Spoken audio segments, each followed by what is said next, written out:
Hi, I'm Patti Carpenter, Global Trend Ambassador. Carpenter and Company is our company, and I'm based in New York City.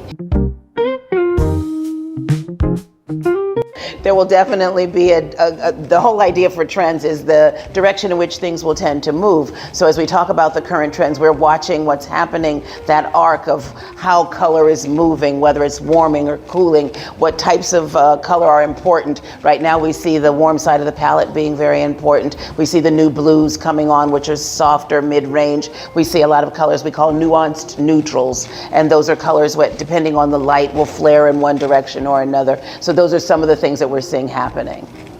Is there a transformation between generation to generation in trends? Certainly we see certain things appealing more to a younger customer from time to time, but often the way that we're looking at it is really for the home in general. And by and large, those trends don't shift in huge ways from the younger consumer to the older consumer, especially now as we see multi-generational living together. So sometimes you'll see trends coming through in one part of the home that'll be different in another part of the home because of who is utilizing the space or what it's being utilized for. Is it a living space? Is it a dining space?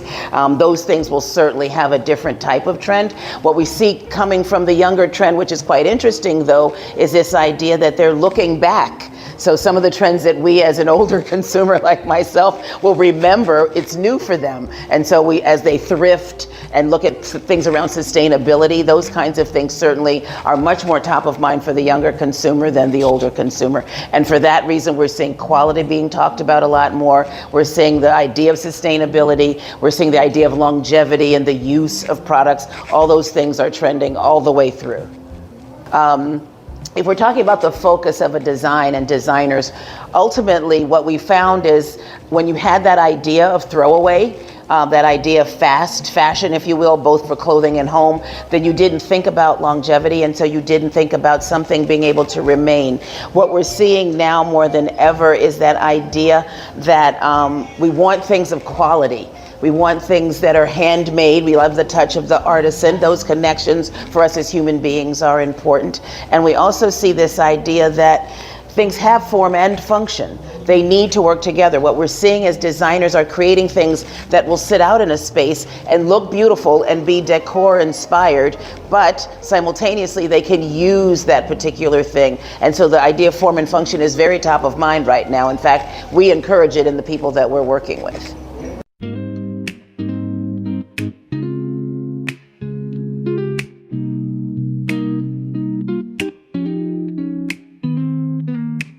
I have been to Bali. I have been to Bali twice and I loved going.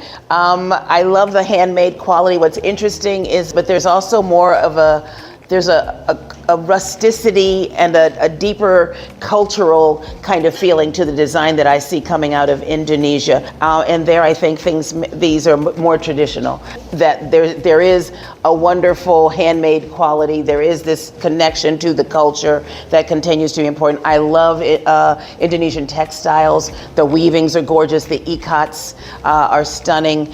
I have a lot of them myself. I also love the batiks. So yes, in my own home I have them because I really do value that. I love textiles. And then I have a lot of silver.